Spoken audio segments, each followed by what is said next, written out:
Bitcoin today has managed to get up to levels not seen in over 30 hours when it had crossed above this level around 81.78 now. That was the highs back in here, or levels last seen the morning of the 26th day of September. And today's the 27th. It's roughly 8 p.m. or 20 hours Eastern Time, and all bets, trades, and of the like always, within each his own risk and their own reward. For myself, risk reward management is always job number one. I'm going to be referencing poker in this video, especially that of no limit, or I'm going to be using the for what no limit really means, and the reference, of course, within trading. But before we get into that, as I stated, price action not seen in close to a day and a half as it got above in here and managed to get up to levels even not seen in well, a day and a half. But it's coming back to this level of previous level of resistance. Has come back down to the 18 average and is currently within the 15-minute, playing within this Fibonacci level of highs. I'm using the Fibonacci retracement from this high and this low. So this represents 23.6, 38.2, 61.8, and the 76 on the exponential level. But there really isn't much of a difference when we're looking at the volatility of, or the lack thereof. Because if you use linear Fibonacci and you're talking about differential of and I don't care about points, I care about percentage. Well, 1,000 on 77, that's like 13%. The lower the percentage, the more accurate or the same they will be. So when you're doing like wacky stuff, like looking at Fibonacci from like say this high and this low, which is something you can do, and short-term traders should be and obviously would be doing it. It doesn't matter by any means because the numbers would be the exact same within that microscopic volatility. All right, so we can see on the 4 minute even how we have had resistance at this level. We came up to it in here at 1632 minutes, pulled back to the 18 on the 4, and then getting above it. Clear, clear, clear move. Concise level, move to next level. Well, when we look at the Fibonacci, we are, and I explained this in the earlier video. I think it might have been, I don't know if it was a silver or if it was Bitcoin, but when you get in the situation of a 50% retracement, which is, I think the hour will show it in, yeah, the hour shows it nice. 50% retracement, and this is about 61.8%. That now, what are we going to do in this spot? It's a concise move to next level. Doesn't mean it's going to go up in 1 or 2 periods. It can grind its way higher, maybe in some sort of rate of ascent, something like this, or like that, whatever in that cent or sense. Maybe we come back to a key Fibonacci point, or usually it just happens to be there, would coincide with the 18, and then make a move up to that next level. But the break above this Fibonacci and how it has done so within the 18 average of highs, a great pause period after this one in here, and with 1 hour and 6 minutes left in the 1 minute left in the hourly time frame. That got me really off guard there. But yeah, this candle's pretty much, this is now a complete candle. I thought there was like, we were like negative 2 minutes into the candle or something like that, which is like mathematically impossible. Alrighty, and not, like I say, the stuff like my trading, as long as 4 plus 7 equals 11 and simple math always works, then the trading strategy will always work. And now for a second there, I thought, yeah. So anyway, yeah, it's looking nice here, like it's going to be making a move to 83.37, and that's just, yeah, whatever, short-term analysis. If I look at this within, say, I have Binance Tether also with key Fibonacci, unless I removed it, and I guess I removed it, which is okay. So there really isn't much more to say, I don't think, about that because it's just still in this pause situation. I'd be very surprised in this spot if the price action was to do any type of neutrality like this for any extended period of time. If it does, I'll be surprised because the market's always going to do what it's going to do. But I just don't think there's good probabilities that it's going to do it. I think in the next little bit, it's either going to have its move, and what happens after it makes its correctionary move to the upside, I don't know. But either has a move up here, or we do continue to go lower and then move towards probably below the 7,000 handle. I don't see it staying in here for that time frame. It's we'll see. I don't know. It just seems like a rare situation to me. Now, as far as Bitcoin dominance is concerned, we got from this high in here, I'm going to presume you went through all the other stuff because I don't want to go through too much on this. But from the excitation in here, really the first play below the 18 average of lows since back in here, and obviously a more aggressive play both through price and through time and volatility. We can see that we established a support, we've come up to the 18. Now what kind of deal? Well, this resistance has been established. It's a fight to battle which side it's going to go in. And this could range bound for a little bit. I'd said I'd be surprised if Bitcoin were to range in price. I would not be surprised if this were to range in price. I don't know if I'm not going to. I wouldn't be surprised if either of the or situations happens, which is breaking out above or below the 18 on either side.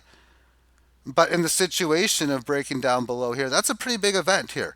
Having your excitation like this, a concise move to a level of support, and it doesn't matter where it is, but it was a level because two good red candles down from what happened in here. And then you, like a lot oftentimes do, when you have a good move, well, you have a lower high move because it obviously was matching this. It couldn't get above the 18. Then it went from barely above the 18 average of highs, and now for the last little bit is just hanging in there with the lows. But it's still hanging in there. There's no concise statement that, oh, it's going to go down because of that. But the way I look at it, if you barely see it going below, this tells me the probability is pretty good that we're going to go lower. And then hitting this level of support coming off something looking like this, I'd be very skeptical that it's going to go up that it's going to go up much, or it's going to go down. Like how, when, and how, I don't know. But when I say not go up much, meaning any rallies probably not get above the 18 highs, or even get to the highs for that matter. But at best, get to such. And then, of course, eventually, or right off the bat, have a leg lower. And then the biggest one is when it makes a clear, concise move. And this is obviously with stocks more than anything, or charts, whatever. That's when you're like, okay, now I'm looking to get into opportunities to play for this leg lower and set up my risk reward strategies, game theories. And mathematics is always mathematical fact when the numbers play in as they do, as only price always pays in these markets when trading on exchanges and of the like. And then on the flip side, if it's able to get above here, get towards this area, now it's giving you, it's telling you, I should use a word like screaming or just use some sort of other name to determine the subject of the statement, of market statement, something like that, that this thing is working towards doing one of two things, either moving to an upper end of this range, or at least, and then of course breaking out and making a new high.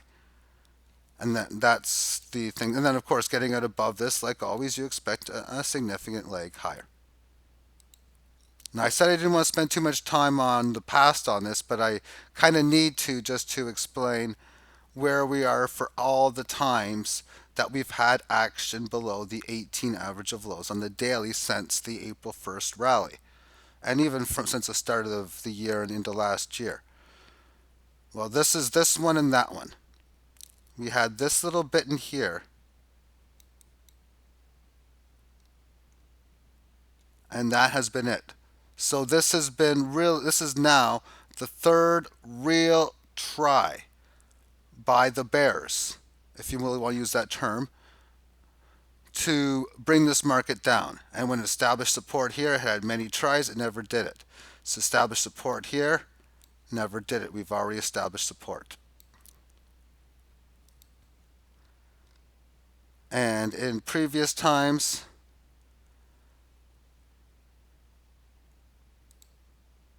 establishes support in here. It doesn't even look like it broke it here. Wasn't able to do it. And in crypto markets, sometimes you just have a significant move that just happens all at once. And that's happened in the past. So always got to be aware that this could happen at any given time. And now on to some altcoins as I show Bitcoin, not Bitcoin, I'm going to get to Bitcoin Cash in a bit, even though you didn't think I was going to say that because I said, well, bit for Bitcoin and Bitcoin dominance. But that's what I shown as Bitcoin dominance because that's a big chart in showing altcoin momentum or lack thereof, or both, and both of it really. As markets go up, markets go down, and that's really what it comes down to. And I was thinking of okay, one thing I want to clarify, and I'll let it go off at any time. Meant to say that at the start of the video. Unfortunately, it hasn't come off yet because on the 1 minute term time frame on here, I have an alert for this to go to 108. And what I should be doing, and I got to check now, is what the book states on Binance. But after I get back, I'm going to pause the tape and um, talk about understanding volatility from a portfolio point of view. So I'll talk about that now. And in the game, it's obvious to note that in cryptos, it's going to happen. And if you've been, and I want to talk to both people who are riding the fence, waiting to get in, or have been getting in small, wanting to get in more, as well as those who are in playing like the ratio or just trading back and forth now, and of course seeing portfolios probably going lower. And that's part, of course, that's the obvious part of the crypto game. And after experience playing it for roughly 2.5 years now, you're going to go through bipolar like numbers within your portfolio where it's happy, it's bad, it's all that type of stuff because markets go up and markets go down. And I happened to start back in 2017 when things were starting to get really good. Although they were good before, but they got real, but it was good then. And it had its from that point on to January of 2018, which is basically one full year. It was phenomenal for portfolios, especially if you're able to pick the right altcoins or trade effectively within the markets. That was just monstrous gains that were available to be had. And along the way of that close to 1 year period, there were sometimes several week sessions where you were taking some noticeable hits along the way, but they were always recovered fast, hence the reason several weeks, or hence the time. But then from January 18th, things have been much different for really the entire time to now. If you've been trading the game, you've probably noticed your portfolio go down. And if you've been waiting, well, if you can say, well, for those who are in, you're like, oh man, I wish I would have waited. And for those who are waiting, hey, you know what? I'm glad I did wait. There's ways to look at it, but there's a lot of times where you look back, if you got in quote unquote earlier than you could have, you look back after the fact, it's like, you know what, hey, that all works out. And it's great because, yeah, at one point my portfolio was down 20%, then 50, then 60 or 70 even. And then it was down 40 and 20 was even, then it was up 50, then it was double, triple, quad, 10 times 20x, and all that type of stuff can easily be had. And that's the whole point of the whole movements. And on the way from down 20 or 50, 70% to 20 times higher, maybe it went from like 4 times higher to 1.5 times higher to 11 to 6 to 20 with all the major volatility. And along the way, your life is going to be having a lot of just your its effects in one way or another. Everyone, of course, different, but there's always going to be times when it's good. Well, since January of 2018, and I don't have all the data in here, but the only real time that it was really magnificent for the most part, at least on the early part, was in April.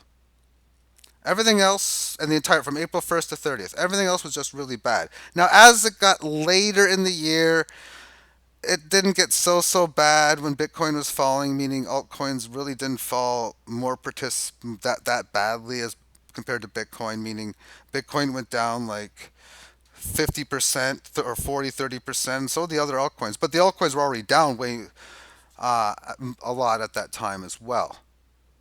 At the start of the year, and pretty much from November, December of last year, all the way up until April, altcoins were doing phenomenal. And Bitcoin had bottomed. So the backlash that was taken in trading, mainly from the late January of 2018 through late December, or so late year, November, December, with the exception of the fourth month, was all bad. And then from that point in January up until as far as altcoins were concerned and Bitcoin, at least in general, up to June, it was just getting phenomenal again, just great moves. And then from June for a little bit, well, you'd start to see Bitcoin go up, but then it hit its top and now, of course, went down a bit. And, well, really, since this early parts of the summer, Bitcoin hasn't been so great. And altcoins, of course, as well. So there's good times, there's bad times.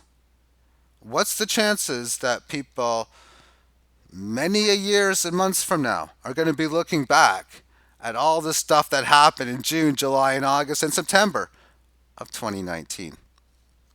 Things are going to change.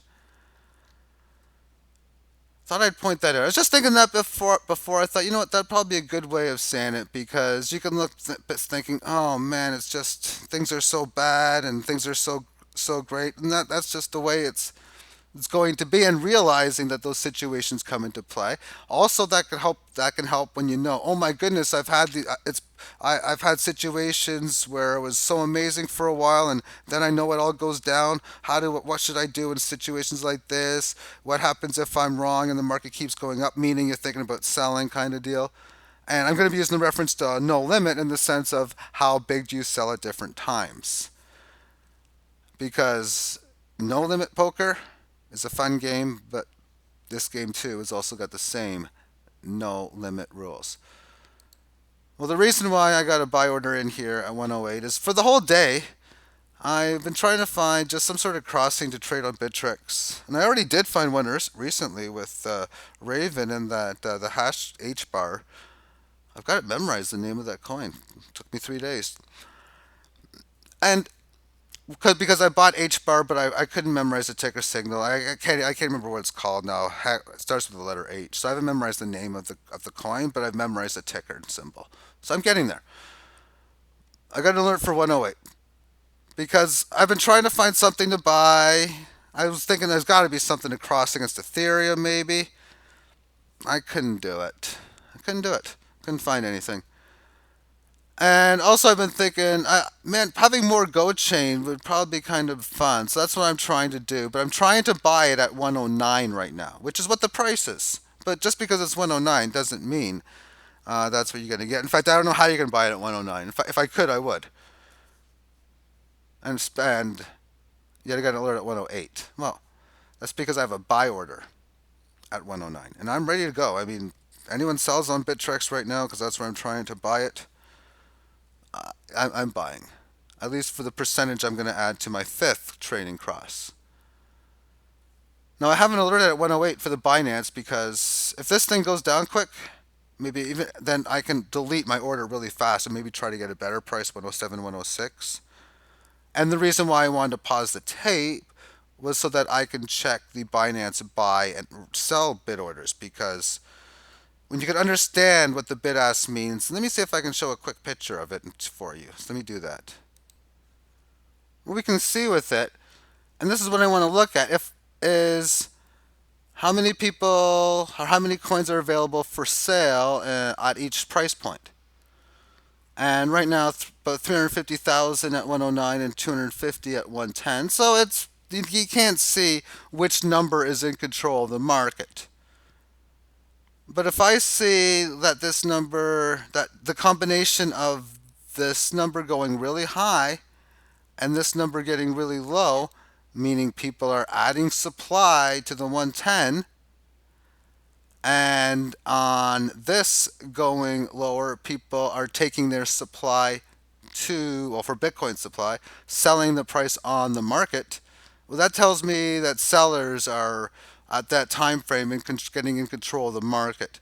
And that would also tell me that I can get a better price. Of course, if it buys right now, and it might have, I haven't checked in like 20 minutes. Well, not 20, maybe 10, maybe 15. What am I on right now? Oh, for sure. This has been a long video. Holy crap. Wow, this has been a long video. Let me check to see if I've even bought some. Well, I think I checked halfway or partway through. And there's my buy button thing here, right at the 109. I'm pretty much first in line. There was barely anything in front of me when I bought it, so I'm first in line. And I've already bought the Bitcoin Cash and moved it to my wallet on And that's what I'm going to combine it with. This and Bitcoin Cash. Really the easiest way right now.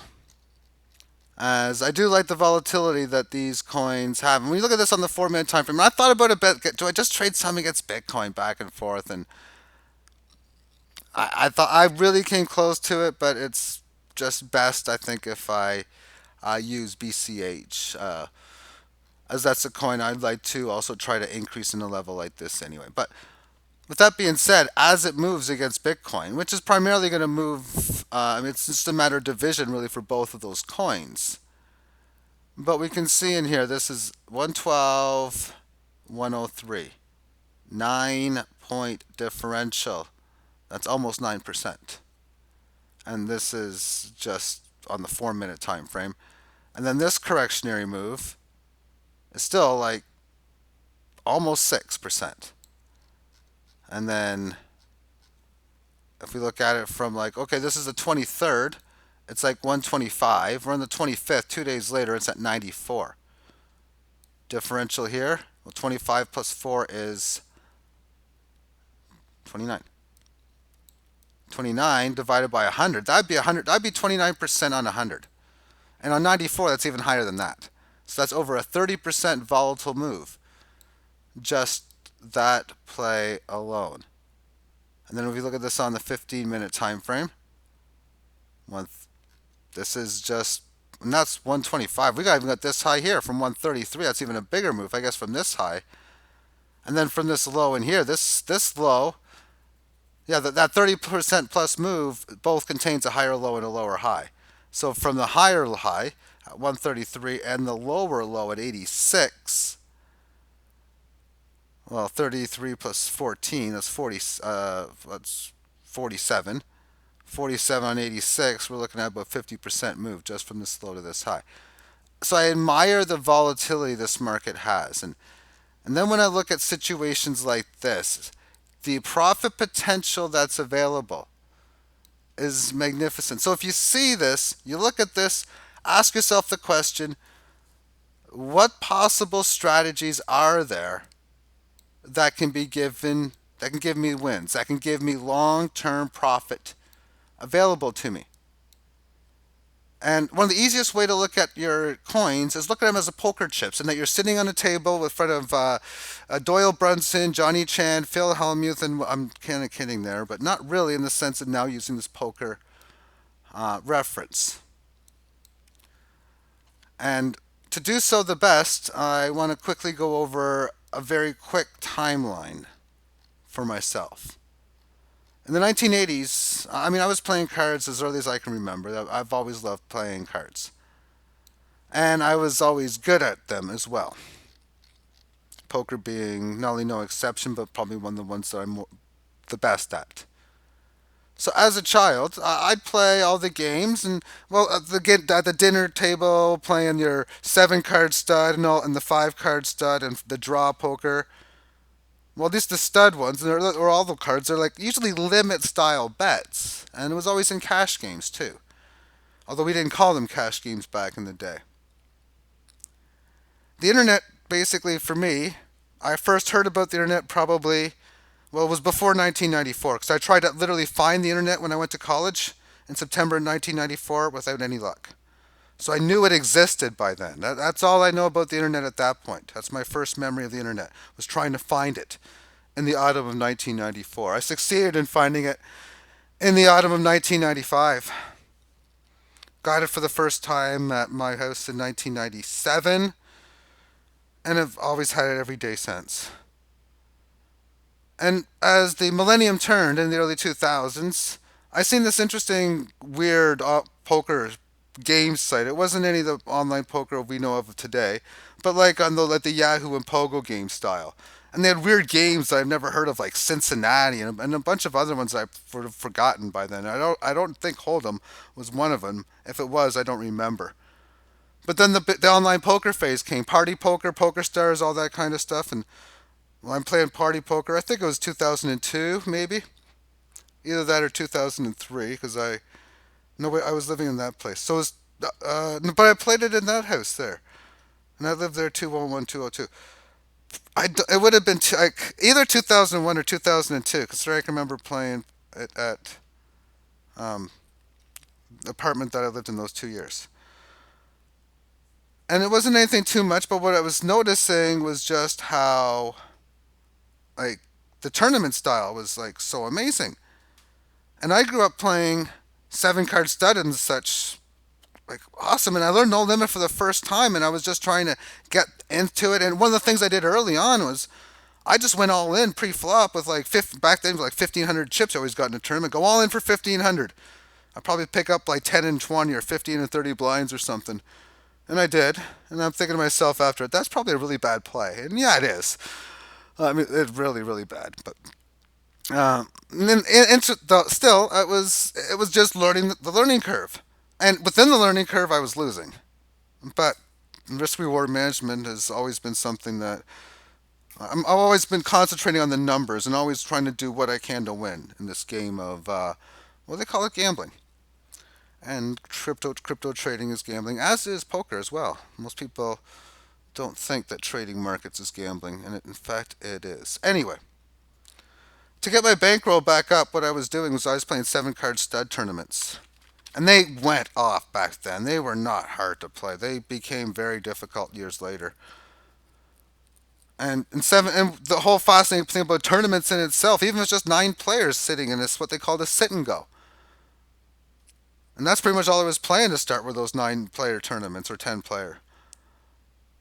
And for a while, that was what I would lose to No Limit. Then I'd play a few stud games. I'd win, build the bankroll up, play No Limit, lose, play stud, and it got pretty whatever. Then I got really good at No Limit. Then stud games, I just didn't want to play anymore, and they went down because they were of limit variety. Limit stakes, meaning you're forced, if you want to bet a particular amount. I don't like those kinds of rules. And in No Limit Hold'em, it's all based on the free market. Hey, bet whatever you can do. So limit is almost like the bank machine where you're limited to how much you can take out. Or imagine on cryptocurrencies. Oh no, you're only allowed to take out 2 Bitcoin at a time. You can't. Tomorrow you can do another 2. Of course, exchanges might say that to you, but that's another situation. No limit means based on yours. The limit is your limit. If you got 4 or 5, if you got 4.5 Bitcoin, you cannot send 5, but you can send 4.2 or 1 or 0.1 or 4.5. And in the poker game, sometimes you come across people who aren't as rich as you. Maybe you got a good hand, you got a wired set, you got a pocket pair of aces, and in dollar terms, maybe you got $1,000 on the table. But that Steve person or Timmy or Lisa over there might only have 240.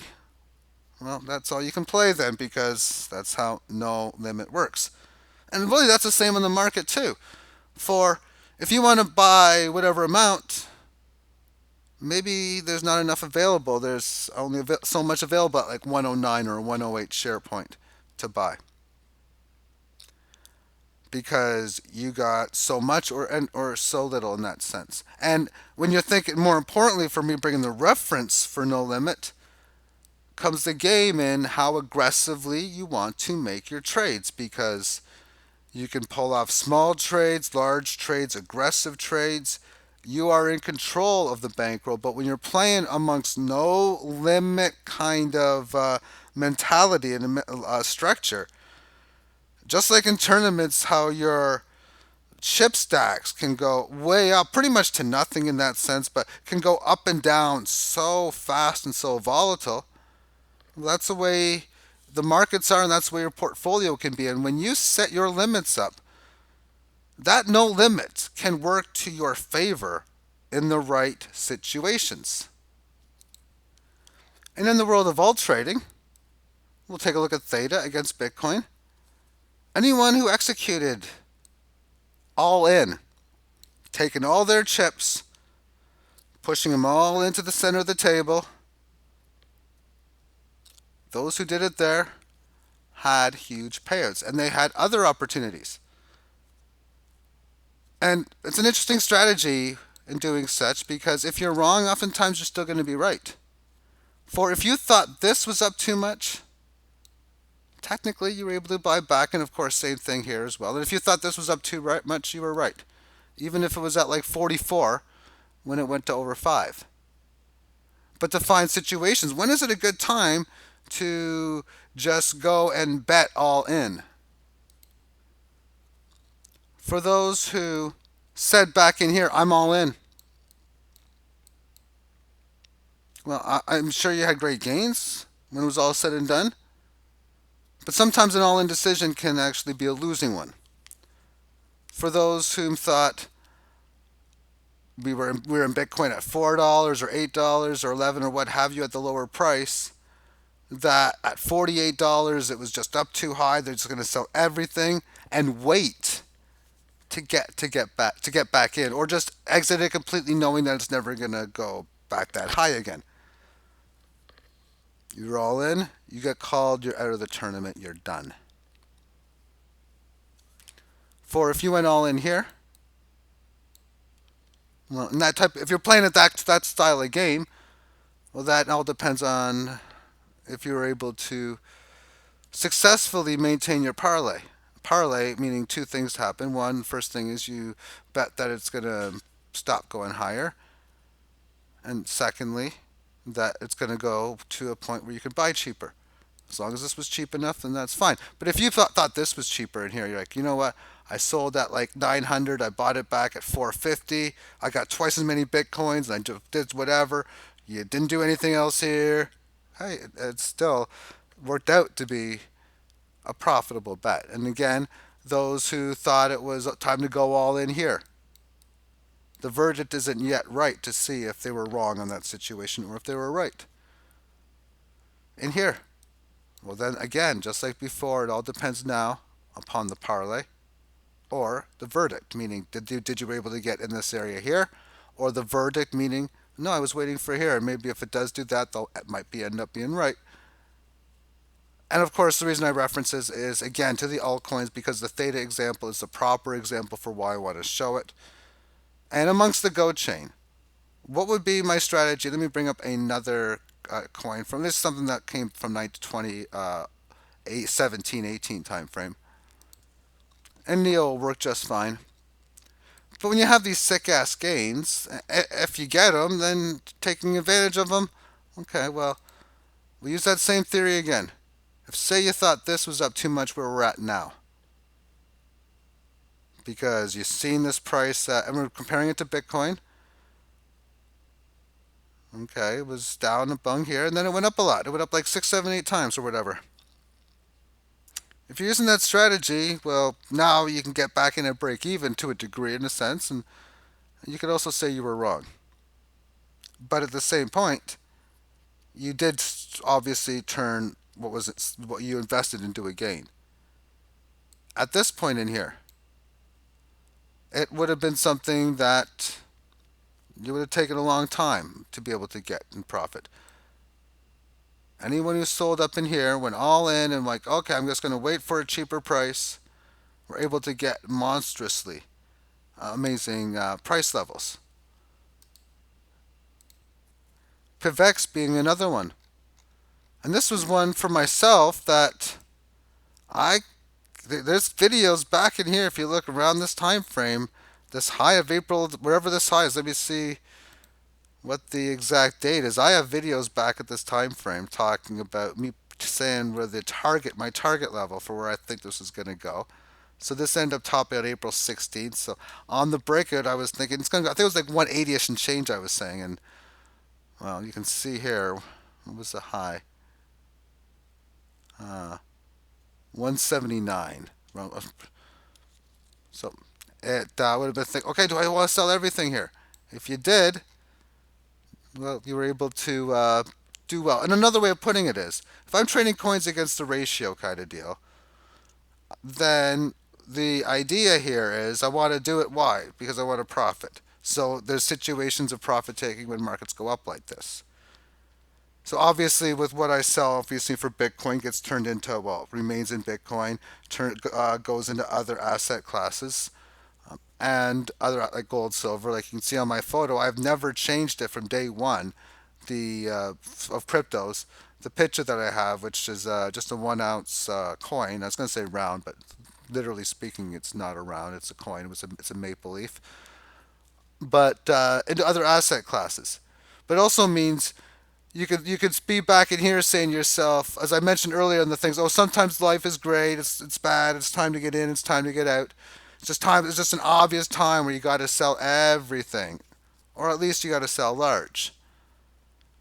And in those spots, if you're going back and you're like, oh man, I wish I just would have sold it and then just stopped, not traded the ratio. Well, now I can get back into ratio trading.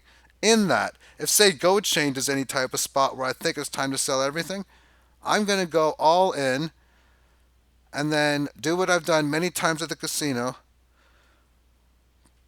Just concentrate on my breathing, put my two hands over my mouth.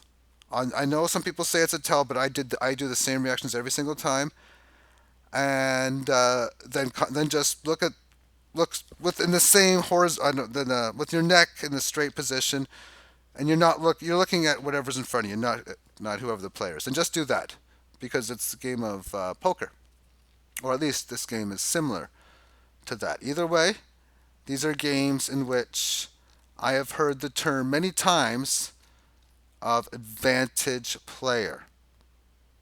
And that's because there's not many places you can play where you have odds in your favor. Playing the poker game, you can do it. You have so many decisions on how you play your hands and which way you want to bet, your bet sizing, so many different intricacies. And the better you are at them, the more you're going to profit. And that's the exact same thing here. In fact, it's even more complex. So many different ways on how you want to trade. There's so many different creative methods. And then the bet sizing, your position sizing, very, very important. But realizing that you can make very aggressive plays when you want, which is another way of emphasizing the no limit, and as big as you are with the market, because there can be people watching this video, there might be, that are trading portfolio that are 8 figure sizes in dollar terms. And there's a lot of markets that they can compete well with their large stack. Of course, think of it this way: they can go to some other market coins where they go to like PivX even. It's like, oh my goodness, this market is way too small for me. Well, that's like taking a normal poker game where, say, you're sitting down there with $1,000 and everyone else is sitting with around the same amount, and someone comes in with like 4.2 million. It's pretty much the same sort of similar deal. But there are games available for every player, because if you're trading Bitcoin in the dollar and you're sitting with a stack of $4 million, you don't look so big. Thank you for tuning in. Have yourself a big day. Bye bye.